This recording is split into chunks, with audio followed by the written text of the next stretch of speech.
유튜브 노음성황사에서 수험생활에 대한 많은 이야기부터 한국사에 대한 재밌는 이야기까지 더 많은 것들을 확인하실 수 있습니다. 구독, 좋아요, 알람 설정 부탁드립니다. 안녕하세요. 한편의 영화처럼 기억되는 수업 노범석입니다. 자, 이제 오늘 저희가 지난 시간에 이제 제도사를 했고요. 자, 그다음에 이제 본격적인 사림의 대도와 분당정치의 이야기로 들어가도록 하겠습니다. 그러니까 저희가 이제 조선사 넘어와서 제가 전체적인 좀 그림을 보여드렸던 개관사 했던 거 빼고 설명을 하면 이렇게 되는 거죠. 처음에는 초기구황이 업적을 했잖아요. 그래서 태종, 세종, 세조, 성종, 그렇죠? 그리고 성종이 나오는 순간 제도가 좀 정리되는 거야, 그렇죠? 그래서 그 다음에 이제 무슨 얘기로 갔냐면 제도사를 중앙, 지방, 군사제도, 관리대응제도를 했고요. 자, 그리고 얘기가 다시 돌아오면 되죠. 성종 다음. 그럼 이제 무슨 얘기야? 16세기 이제 본격적으로 진행될 선비들이 피를 흘리는 16세기 내내 선비들이 피를 흘린다 그랬죠? 사화를 시작해서 외란으로 끝난다. 그래서 그 사화 얘기로 들어갈 거예요. 그런데 그 사화 얘기는 결국 훈구와 사림을 좀 얘기하고 가야 되거든요. 자, 훈구와 사림으로 들어가 보도록 하겠습니다. 자, 훈구 사림은 보통 이제 뭐라고 부르냐면 훈구는 15세기 관악파를 계승한 게 훈구고요. 그 다음에 사림은 사악파를 이어간 게 사림이에요. 됐죠? 그런데 여기서 이제 한마디만 말씀드리면, 그러니까 원래 조선의 지배계급을 우리가 뭐라고 부르냐면 조선의 지배계급을 사대부라고 불러요. 사대부. 됐죠? 근데 이게 송나라 때 지배계층인데 이 사대부란 말 자체가 원래 합성어입니다. 그래서 여기에 있는 사는 이게 무슨 뜻이냐면 말 그대로 선비. 그러니까 학자라는 뜻이고요. 그 다음에 이쪽에 있는 대부는 공무원이라는 뜻이에요. 정부 관료. 됐죠? 그래서 이 사대부는 원래 합성어인데 그럼 이제 뜻을 여러분 합하면 뭐가 되는 거야? 합하면. 이게 그러니까 학자적 관료층이죠. 그러니까 성리학적 소양을 갖춘 공무원들이에요. 그러니까 이전의 지배계층이랑은 좀 다르죠. 그러니까 조선의 사대부는, 그러니까 우리가 조선을 학자의 나라라고 말하는 건, 일단 기본적으로, 그러니까 조선의 관료들은 일단은 학자들이에요. 됐죠? 네, 그래서 기본적으로 유교적 소양을 갖춘 관료층입니다. 되죠? 자, 그런데 여기 이제 사대부라는 뜻인데요. 근데 실제로 이 조선의 사대부들이, 그러니까 요 단어의 뜻처럼 이렇게 크게 두 가지 성격으로 좀 나눠볼 수 있어요. 그러니까 사대부들 중에 물론 사대부는 이걸 다 갖고 있지만 관료적 성격이 더 강한 사람들이 있거든요. 이 사람들을 우리가 뭐라고 부르냐면 훈구라고 부르고요. 그 다음에 학자적 성격이 더 강한 사람들이 있어요. 이 사람들을 뭐라 그러냐면 사림이라고 할 거예요. 됐죠? 자, 이렇게 해놓고 나면 사림과 훈구가 조금 더 이해가 잘 돼요. 되죠? 자, 그래서 이 훈구는 원래 시작은, 그러니까 훈구란 말은 좋은 말이 아니에요. 그래서 그냥 편하게 들으세요. 훈구의 대표는 없어요. 사림의 대표는 우리가 조금 있다가 가장 대표적인 사림의 대표 두 명을 얘기해요. 한 명이 영남 사림의 대표 김종직, 그 다음 기호 사림의 대표 조광조. 이렇게 해서 가장 대표적인 사림 우리가 두 명을 할 건데 그 중에서 우리 시험에서는 조광조가 정말 시험에 잘 나와요. 됐죠? 그래서 기호, 그러니까 경기와 충청 그쪽 사림의 대표입니다. 되죠? 자, 그런데 보통 이제 이렇게 사림의 대표는 우리가 얘기하는데 훈구의 대표는 없어요. 왜 그러냐면 이게 조금 부정적인 말이에요. 그러니까 이게 훈이 무슨 뜻이냐면 훈이 이게 공신이거든요. 그러니까 우리가 국가에 큰 공을 세워서 내가 국가로부터 훈장을 받는다 이런 말 하잖아요. 그래서 원래는 이게 세조 때 폭발적으로 등장하는 거야. 그러니까 공신은 언제 등장하냐면 왕 될 사람이 아니라 왕이 되지 않을 사람이 왕이 오르잖아? 그러면 그거 역할하는 사람들이 많은 거야. 그래서 엄청나게 공신 책봉되는 거죠. 그래서 대표적인 인물이 누가 있냐면 계유정난도 여기 나와 있지만 세조가 있고 그 다음에 16세기에는 또 누가 있냐면 중종반정 이후에 중종 때 공신들이 대빵 있는 거야. 그리고 나중에 요거를 조금 확대해서 뭐라 그러냐면 뭐 결국 건국공신도 넣어야 되지 않냐. 예, 뭐 또 그렇게도 얘기하죠.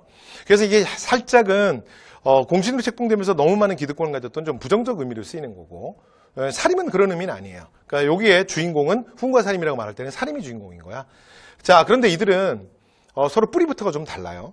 그래서 관학파, 15세기니까 관학이란 말은 성균관 출신의 학자들이야. 오늘날 우리 표현으로 하면 서울대 출신 관료들이야. 그리고 여기는 개인적으로 공부한 사람들이야. 왜냐하면 고려 왕족의 창에 그러니까 합류하지 않고 낙향한 사람들이거든요. 됐죠? 네, 그래서 여기는 옹건파 사대부. 그러니까 정몽주의 후예들이고, 그 다음에 훈구 관학은 혁명파 사대부. 정도전의 후예들이에요. 그죠? 자, 그런데 이게 둘이 성격이 좀 다른 게, 훈구들은 그러니까 중앙집권에 미친 사람들이야. 이 사람들이 관료들이라 업무의 효율성 이런 거 되게 중요하게 생각하거든. 그러니까 컨트롤 타워가 위에 딱 하나만 있고 한 곳에서 명령이 떨어지면 조직 전체가 일사불란하게 움직이는 거. 됐죠? 이런 거 대빵 좋아해. 자, 그리고 여기는 바로 조선의 건국의 주체들이죠. 그래서 조선이라는 새 왕조가 정말 부국하고 강병해야 한다. 자, 이런 의식이 명확하지. 자, 그리고 근데 살림은 좀 달라요. 자, 이 사람들은 일단 첫 번째 이들의 중앙집권에 대비해서 향촌 자치를 주장해. 여러분, 향촌은 앞에서 우리가 요 단어는 앞강의에서도 말했죠.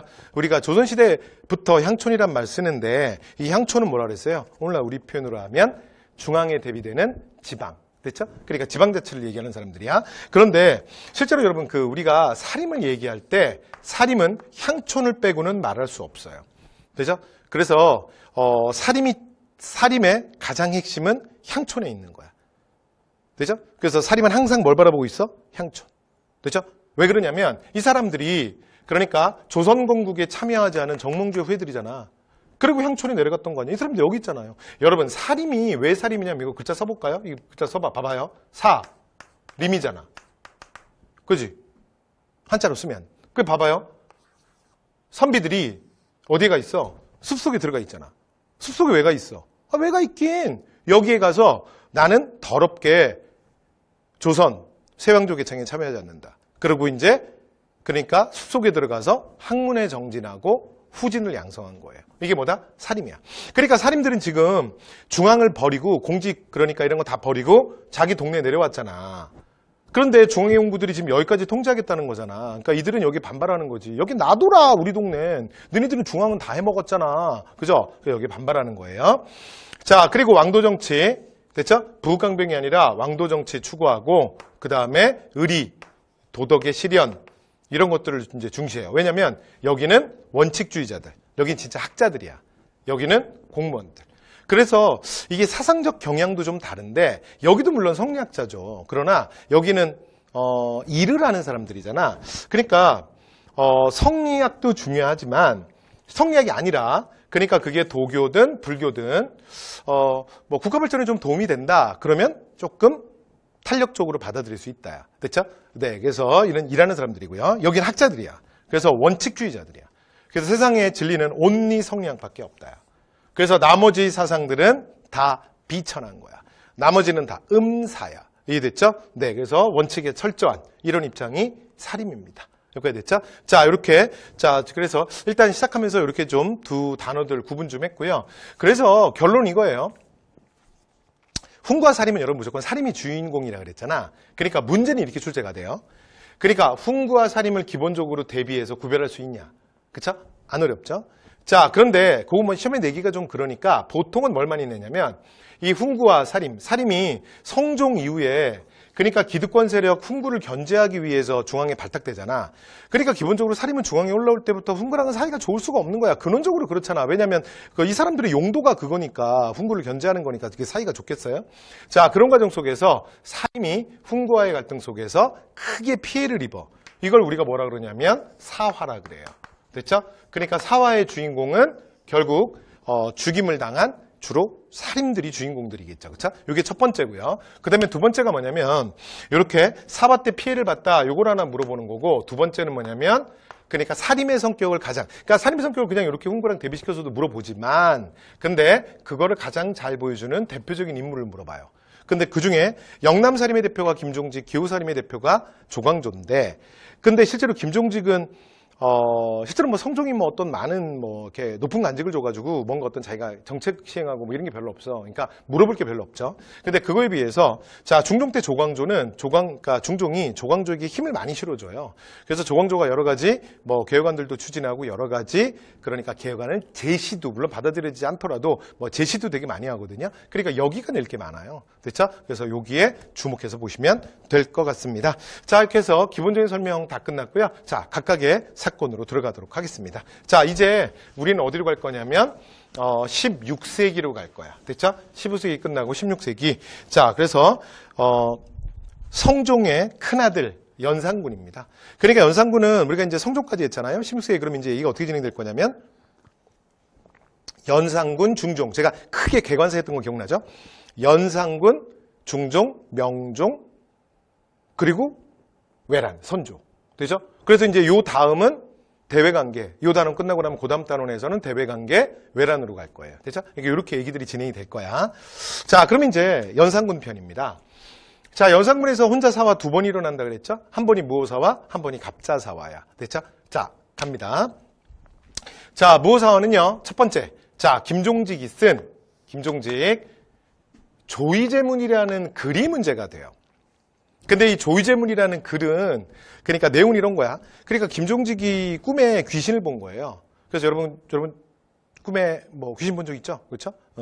그런데 그러니까 너무 놀랬겠죠. 근데 꿈에 귀신 나온 거야. 막 이런 거 나온 거야. 그러니까 막 그래서 얼마나 놀랬겠어요? 근데 이제 얘기를 들어보니까 초패항 항우한테 억울하게 죽임을 당해서 연못에 던져진 희왕이라는 거야. 근데 내가 너무 억울하게 죽어서 지금 이제 서승을 못 가고 구천을 떠돌고 있다라는 거야. 그래서 이제 그런 얘기를 하다가 김종직이 깨요.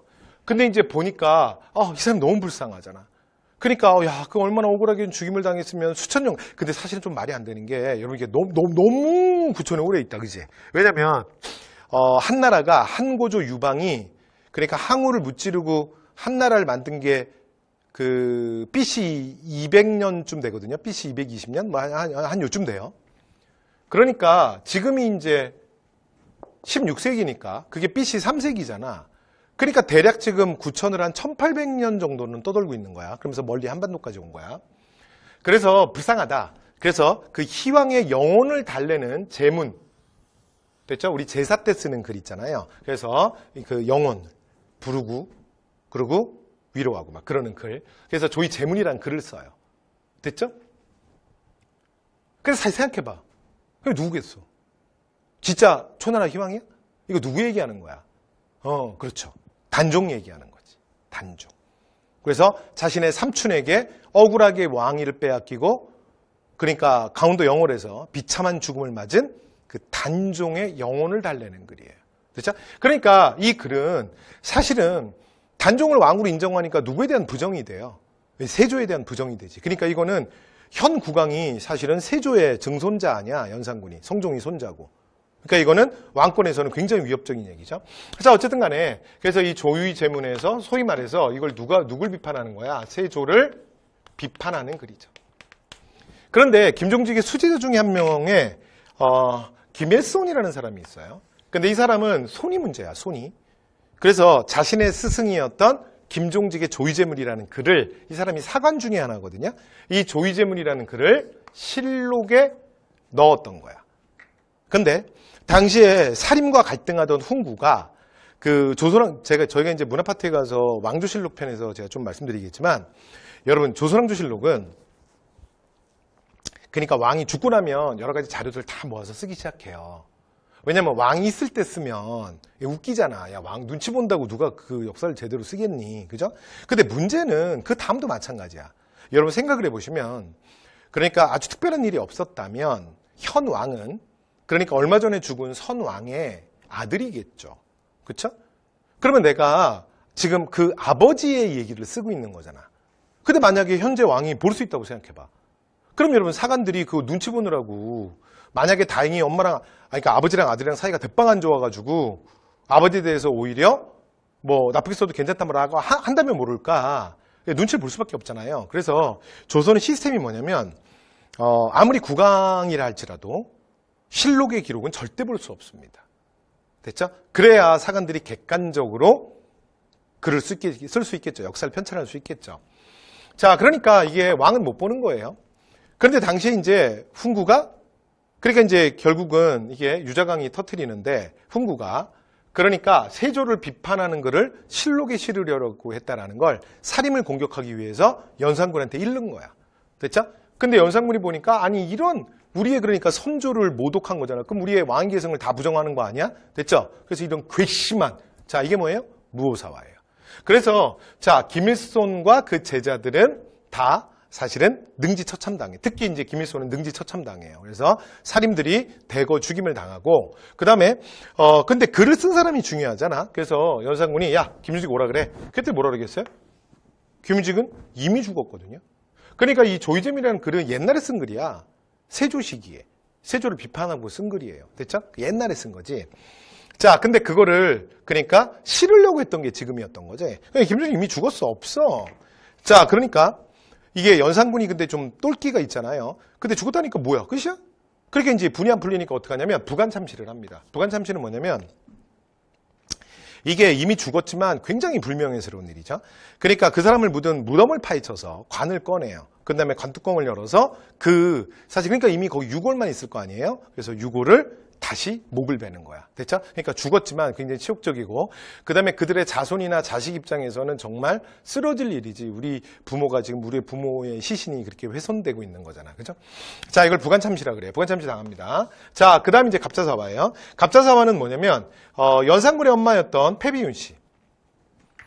그러니까 성종의 두 번째 부인이죠. 첫 번째 부인은 한명의 딸 중전 한씨, 왕후 한씨였고 그 다음에 이제 그 죽고 나서 두 번째. 그런데 이 패비윤 씨는 사실은 이제 성종의 엄마가 되게 유명한 여자예요. 인수대비.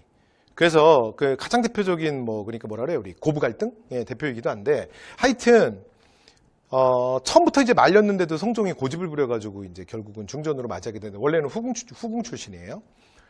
그런데 이제 그 성종의 무서운 엄마 눈에 들 수가 없는 거지. 그래서 이 인수대비가 이게 정말 명확한 사람이에요. 그러니까 우리 아들이 정말 너무 반듯하고 그 다음에 인물도 좋고 똑똑하고 막 이제 이런 거에 대한 생각이 너무 강한 사람이에요. 그러니까 웬만한 여자들은 눈에 안 들어와요. 그러니까 진짜 한 명의 딸 정도나 됐으니까 그냥 놔뒀던 거야. 그런데 이제 그런 갈등 과정 속에서 결국은 이제 성종과도 갈등이 번지게 돼요. 또 성종이 우리가 오늘날 뭐라 그러냐면 정말 두 얼굴의 사나이 그런 얘기 하거든요. 그래서 낮에는 지킬 박사, 밤에는 하이드 씨 이런 약간 헐크 같은 사람이야. 응 하고 이렇게 막 변하고 밤에. 그런데 성종이 또 여자가 많아요. 그래서 바깥에 또 많이 또 왔다 갔다도 하고 그랬다고 해요. 근데 어쨌든 간에 그래서 이제 패비윤 씨랑 갈등을 빚어. 그래서 사실 말다툼 과정에서 성종의 얼굴에 상처를 내는 그러니까 용안에 진짜 깃을 낸 거죠. 이런 사태가 터지면서 결국은 패출당해요. 그리고 이후에 사실은 이렇게까지 할 필요 있었나 싶은데 결국은 성종이 직접 사사합니다. 사액을 내려서 직접 죽여요. 근데 문제는 이때 이미 그 아들 연산군이 있었어. 연산군이 너무 어리고 그 다음에 연산군이 나중에 왕이 돼서 이 사실을 알면 어쩌겠어. 그래서 성종이 다 이걸 입을 다물게 해. 됐죠? 네. 그래서 판도라의 상자에 넣는 거지. 되죠? 영원히 비밀에 붙이는 거야. 비밀이 되겠어? 응? 판도라에 들어가? 판도라 밑에 뚜껑 바닥 다 깨져 있어. 그래서 여러분 이런 말 있잖아요. 2명이 알아도 세상에 비밀이 없대요. 그런데 이게 진짜 아는 사람이 얼마나 많아. 그렇잖아요? 근데 그 입을 다 다무는 게 되겠어? 그러니까 나중에 연산군이 왕 되고 나면 다 알아요. 그래서 이제 결국은 어떻게 하냐면 근데 연산군이 원래 뚜껑 좀 열려있는 사람이잖아? 근데 어머니의 죽음을 듣고 진짜 뚜껑이 날아가. 그래서 여러분 갑자사화는 한마디로 말하면 자신의 어머니의 죽음과 조금이라도 관련된 사람들은 진짜 다 죽입니다. 그리고 이때는 정말 연산군이 광기를 드러내요. 그래서 무오사화 때 죽인 사람의 거의 20배 가까이를 죽여요. 그러니까 거의 학살 수준이야.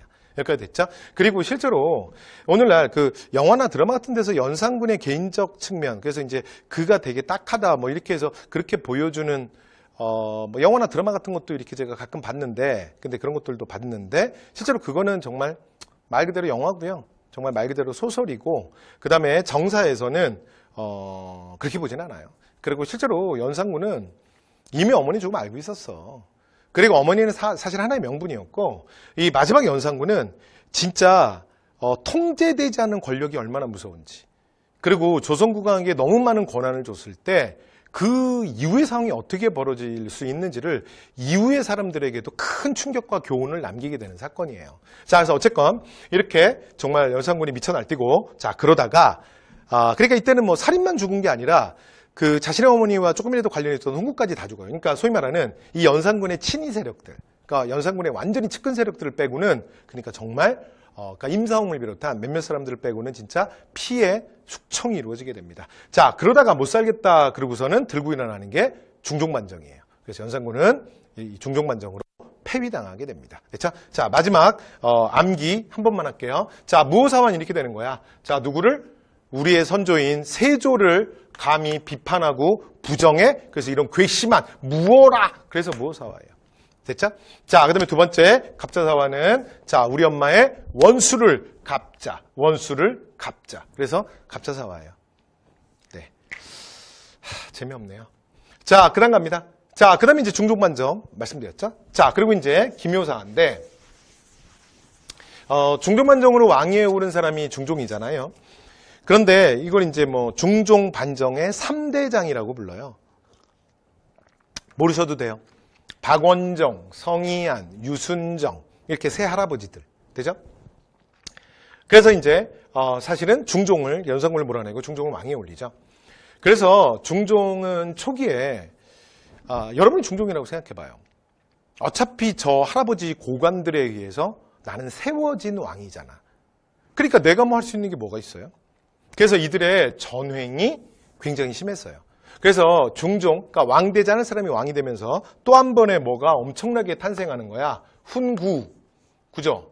그러니까 소위 말해서 공신들이 또 폭발적으로 탄생하는 거지. 이러면서 뭐 엄청난 경제적 뭐 대가, 뭐 공신이라는 뭐 엄청난 지위, 뭐 높은 관직, 뭐 이런 것들 막 엄청난 혜택들을 받았겠죠. 이러면서 이제 중종 초기에 뭐 중종이 볼 때는 이들의 전횡에 많은 이제 정말 염증을 느낀 거죠. 근데 뭐 어차피 힘이 없어. 그런데 여기가 다 할아버지들이라 좀 있으면 다 이제 차례로 죽어요. 됐죠? 뭐 중종이 죽인 건 아니고 나이가 들어서 죽는 거야. 자, 그리고 나면 이제 중종이 새로운 개혁을 모색해. 이러면서 아주 젊은 학자를 하나 발탁하거든요. 그가 바로 조광조입니다. 됐죠? 자, 그래서 조광조에게 힘을 많이 실어줘요.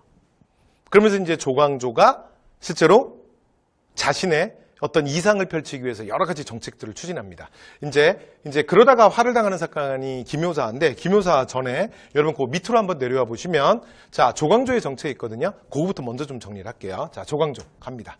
자, 조광조는 그러니까 이제 이게 조광조 시험에 잘 나오는 이유가 뭐냐면 너무나 진짜 딱 살림. 그러니까 원리 원칙주의자. 그래서 진짜 딱 학자. 그러니까 그런 캐릭터를 너무 잘 보여주는 사람이야. 그래서 뭐라 그런다? 기호살림의 대표, 살림의 대표라고 얘기해요. 자, 그래서 소격서. 이게 도교에, 그러니까 초제 지내는 곳이거든요. 국가 공식 제사로도 인정받았는데, 자, 초제 지내는 도교의 부서 또는 뭐 불교와 관련된 뭐 승과라든가 이런 거 다 없애버려요. 그리고 뭘 해야 된다? 그러니까 원래 살림이 그 실제로 중앙에 올라와서 뭐 홍윤관이나, 그러니까 홍문관이나 언론 3세 배치에서 보통 경연만이 주관했거든요. 그래서 경연. 그 다음에 소학. 소학은 뭐냐면 수신의 도예요. 수신. 됐죠? 윤리. 자, 그 다음, 그러니까 이런 정말 완전히 유학 정치, 유교 정치, 이런 딱 원칙주의자. 그 다음에 또 하나 대표적인 게 뭐냐면 그 향촌사회. 그러니까 살림이 여러분 항상 관심이 어디 있다고요? 향촌. 향촌이 망가지면 안 돼. 그런데 향촌사회에 살림들이 만들었던 가장 대표적인 그들의 기구. 기억나십니까? 라이온스 클럽? 그쵸. 그거 뭐라 그랬어요? 지방의회. 얘가 유양소라 그랬죠. 그런데 실제로 선조 이후에, 그리고 이제 그 세종 때 경제소가 만들어진 이후에, 유양소가 중앙의 통제를 좀 많이 받으면서 원래 유양소의 기능을 많이 못해요. 그래서 원래 이제 조광조는 살림의 성격을 가장 잘 보여주는데 유일하게 일반 살림들이 얘기하는 거와 다른 게 딱 하나 있거든요. 그게 뭐냐면, 유양소의 대체제로서 향약을 얘기해요. 이 최초입니다. 최초. 됐죠? 그래서 중국에서 여시향약을 가지고 들어와. 그래서 이 향약은 뭐라고 이해하시면 되냐면 유양소가 아까 라이언스 클럽이라고 그랬잖아요. 그 지역 사람들 모인 뭐 로터리 클럽 뭐 이런 거라 그랬잖아. 그럼 향약은 뭐냐면 뉴 라이언스 클럽이야. 그래서 중국에서 여시향약이라는 걸 처음으로 도입을 합니다. 자, 그리고 향토사회를 가장 괴롭히는 게 당시에 박나베 폐단이었거든요. 곡물. 됐죠? 이게 가장 말도 많고 탈도 많다 그랬죠? 그러니까 이게 농민들에게 너무 이제 농민들이 힘들게 하니까 그냥 기준이 명확하게 쌀로 걷자. 그래서 수미법을 이것도 최초로 얘기합니다. 됐죠? 자, 그래서 이거 두 개 향토사회 안정을 위해서. 됐죠? 근데 여기서 하나는 세금 문제, 그 다음에 또 하나는 자신들이 그 지방의회, 좀 제대로 된 지방의회를 만들자. 자, 요걸 이제 얘기했고요. 자, 그 다음, 사림 등용을 위해서 현령관 얘기해요. 현령관 뭐냐면, 과거 응시를 하는데, 이게 원래 중국 한나라 제도거든요. 한나라.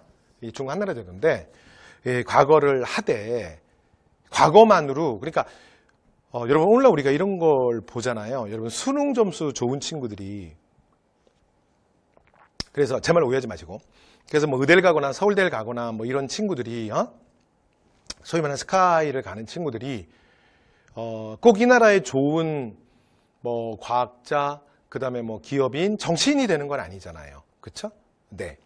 그래서 사실은 이 점수만으로, 그러니까 정말 좋은 관료인지를 알 수 있냐. 그래서 과거와 병행해서 요거를 하나 더 만들어요. 이게 뭐냐면, 뭐라고 이해하시면 되냐면, 심층 면접쯤으로 이해하면 돼요. 면접. 됐죠? 심층 면접에 해당하는 거야. 그래서 공무원들을 또 다른 방법으로 추가로 뽑겠다야.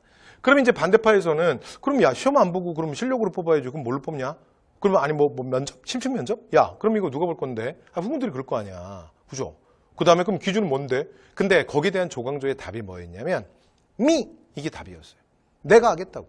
내가 할 거고, 기준이 나라고. 됐죠? 그래서 이 현령가를 통해서 실제로 자신의 제자들이 대거 관직에 등용이 됩니다. 됐죠? 그러니까 이 현령가 실시는 뭘 보여주냐면, 당시 조광조가 얼마나 많은 힘을 가지고 있었는지를 보여줘요. 그러니까 실제로 중종이 얼마나 많은 힘을 실어줬는지. 되죠? 자, 그 다음에 또, 여러 가지 좀 개혁을 해야 되는데 보니까, 야, 이게 공신이 너무 많아. 그래서 얘네들이 엄청난 지위와 관직과 경제적 대가를 엄청 받았어. 그래서 국가 경제가 더 힘들어. 근데 조광조 이렇게 이걸 조사하면서 무슨 생각을 했냐면, 공신이 너무 많다야. 그래서 실제로 반정이라는 게 여러분 성공했으니까 반정이라 그러지. 사실 뭐 이거 뭐 원래 시작할 땐 영모였던 거잖아. 이 영모는 너무 많은 사람들이 광범위하게 참여하기 좀 어렵거든, 구조적으로. 생각을 해보시면 그러지 않아요? 왜냐면 가장 중요한 게 기밀 유지잖아. 근데 뭐 엄청나게 많은 사람이 광범위하게 참여해? 어떻게?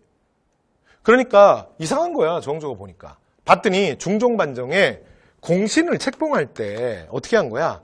지들끼리 나눠 먹게 한 거야. 그러니까 실제로 그 공신 책봉에 관련된 핵심적인 공신들이 공신 책봉하잖아요. 그때 자기 새끼들 다 챙긴 거야. 그래서 우리 조카, 뭐 내 동생, 우리 아들, 뭐 우리 손주 뭐 해가지고 거기다 공신에다 이름 다 넣어주고 엄청난 혜택을 받게. 어차피 이거 나라 돈이잖아. 내 돈도 아닌데. 그렇죠?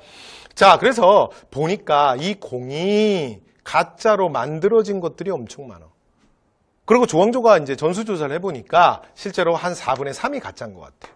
그게 무슨 말이야? 공신이 4배 부풀려진 거야. 지들끼리. 됐죠? 그래서 이 가짜로 만들어진 공들은 다 삭제하겠다. 그러면서 실제로 이걸 추진합니다. 이 과정에서 이제 훈구들이 정말 위협을 받게 돼. 위협을 느끼게 되고 이제 조광조에 대한 총공세가 시작됩니다. 자, 그러면서 터지는 사건이 기묘사화예요. 자, 기묘사화로 갑니다. 자, 앞으로 다시 올라오세요. 자, 그래서 이제 조광조의 급진적 개혁. 자, 이게 실제로 이 젊은 학자 조광조에게 사실은 부메랑처럼 날아오는데, 자, 이게 바로 기묘사. 여러분 그 TV 사극이나 드라마에서 많이 보셨죠? 이건 이제 우리가 뭐라 그러냐면 주초위양 사건이라 그러잖아. 주초위양. 그죠? 그래서 당시에 훈구에 이 남곤이라고 하는 자가 내명부 소속의 황관과 궁녀를 매수를 해요. 그래서 벌꿀과 감즙으로 그 궁 안에 있는 나무님마다 요 글자를 쓰는 거야. 주초위양, 주초위양, 주초위양. 근데 이게 한자로 쓰면 주자와 초자를 합하면 조자가 돼요. 성조자. 그러니까 조광조 할 때 그 성조자. 그래서 뜻은 뭐가 되는 거야? 조씨가 왕이 오르게 된다. 그래서 오늘날 우리 표현으로 소위 말해서 이렇게 가짜 뉴스를 퍼뜨리는 거지. 그리고 나서 조광조에 대한 공격이 시작되는 거야. 그런데 이미 사실은 중종도 사실은 이게 중종인데 진짜 몰랐을까? 이 중종도 조광조에게 자기가 너무나 많은 힘을 실어주고 그 다음에 조광조가 점점 통제하기 어려워진다라는 부담을 느끼고 있을 때야. 그 다음에 또 하나 중종 입장에서 새롭게 이제 이전 세력들을 좀 정리정돈을 하고 나머지를 좀 왕권에 좀 순응을 시키고 이런 이제 총대 메고 역할을 좀 할 사람이 필요했는데 사실은 그 역할은 어느 정도 된 것 같아. 근데 오히려 이제 조광조가 힘을 너무 많이 갖게 된 거야. 그래서 중종 입장에서도 조광조의 이제 필요가 끝난 거죠. 그래서 들어보셨죠? 사냥이 끝나고 나면 사냥개에 대한 사냥이 시작되는 거야. 자, 그래서 결국은 조광조와 그 제자들이 또 한 번의 영모 사건에 휘말려서 싹 죽임을 당해요. 됐죠? 나무님마다 주초이양 정말 기묘한 사건이죠. 그래서 뭐라 그런다? 기묘사라고 합니다. 여기까지 됐죠? 자, 마지막 을사사화예요. 자, 여러분 명종 때 을사사화인데 명종은 앞에서 제가 이런 말씀 드렸죠. 그래서 16세기 아픈 조선의 대표이기도 합니다. 그래서 이때는 뭐 아주 온 나라가 난리가 아니에요. 자, 그런데 이 을사사화는 누구랑 붙은 거냐면 을사사화는 이렇게 되는 거야. 을사사화는 그러니까 윤 대 윤이 붙은 거야. 됐죠? 윤 되죠? 자, 그래서 을사사화는 이렇게 돼요. 을사사화는 그래서 윤 됐죠. 근데 실제로 그래서 진짜 다이응이야. 그래서 이 대윤이 이름이 윤임이거든요. 그 다음에 소윤이 윤원형이에요. 그래서 정말 진짜 다 들어가 있다. 그죠? 자, 그만할게요. 자, 어쨌든 간에 을사사화는 윤 이렇게 되는 거예요. 사건의 발단이 이렇게 돼요. 자, 이제 지금 우리 이제 중종까지 했잖아요. 중종의 큰아들이 인종이에요. 인종. 그래서 인종이 왕위에 오르는데 이 인종이 왕위에 오르고 금방 죽습니다. 조선왕조 500년 27명의 국왕 중에 재위기간이 제일 짧은 사람이에요. 재위기간이 8개월입니다. 8개월. 그리고 실제로 인종도 독살설이 굉장히 유력한 사람이야. 그래서 인종이 갑자기 죽으면서 그러니까 그의 배다른 동생이었던 어린 명종이 왕위에 오르게 됩니다. 근데 방금 전에 제가 이렇게 말씀드렸잖아. 인종과 명종은 배다른 형제라 그랬잖아. 둘 다 중종의 아들은 맞아요. 배다른 동생이야. 그러면 명종은 누구냐? 그러니까 여러분 이게 조선왕조 그런 얘기 들어보셨나요? 조선왕조 진짜 최고의 악녀라고 불리는 사람이 문정왕후 윤씨야. 그래서 그 문정왕후의 아들이고 그 다음에 인종은 그 장경왕후 윤씨의 아들이에요. 여기 다 윤씨들입니다. 윤씨들. 다 파평 윤씨들. 그래서 여기 이제 장경왕후.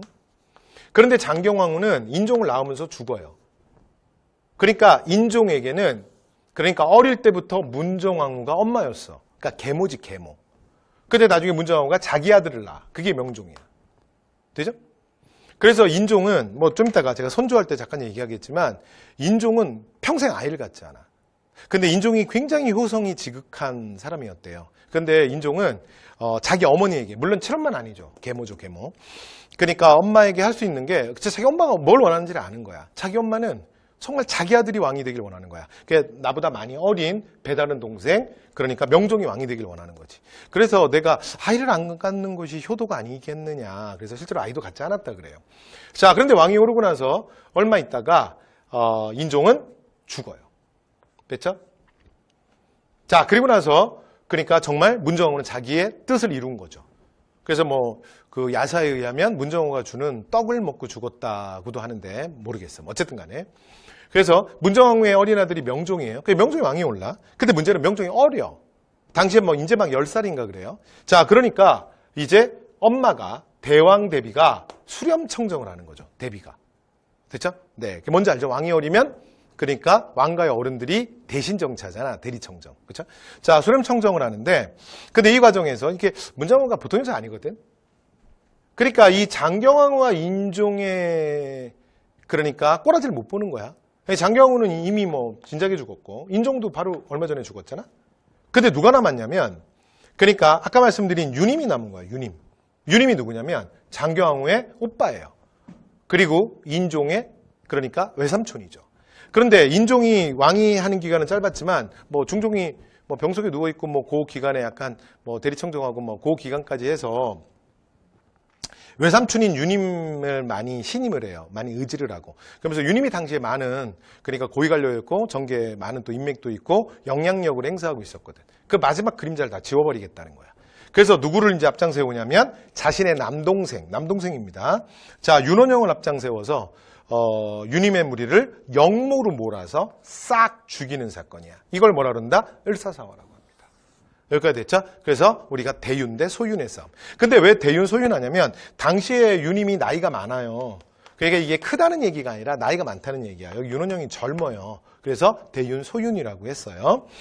자, 그런데 문제는 그 인종과 유님이 살림을 되게 아꼈어. 그래서 저들이 고든 선비다.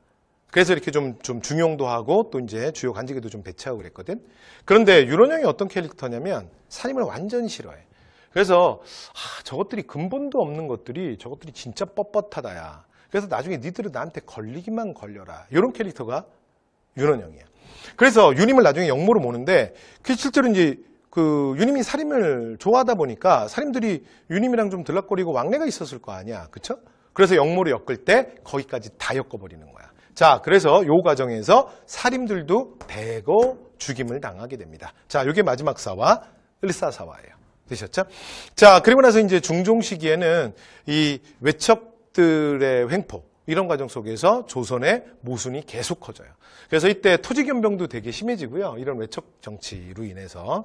그 다음에 아까 말씀드렸던 박납의 폐단. 그리고 그 박납은 실제로는 조광조가 좀 그러니까 수미법을 걷자 이러면서 여러 가지 좀 개혁안을 내면서 뭔가 좀 해결해 보려고 했잖아. 다 안 되죠. 나중에 우리 경제 파트에 가서 제가 또 말씀드릴게요.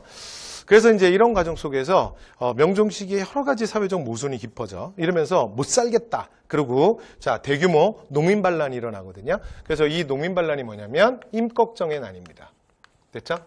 그래서 황해도와 경기 일대에서 일어났던, 그리고 임꺽정은 신분이 특이한 사람이야. 이 사람 백정입니다. 백정. 자, 그래서 임꺽정의 난은 16세기 밀란이에요. 나중에 우리가 19세기 세도정치 시기에 가서 각종 밀란들을 배울 건데 여기는 예외적으로 16세기 밀란입니다. 그래서 명종이 굉장히 어수선한 시기다. 이렇게 좀 말씀을 드렸고요.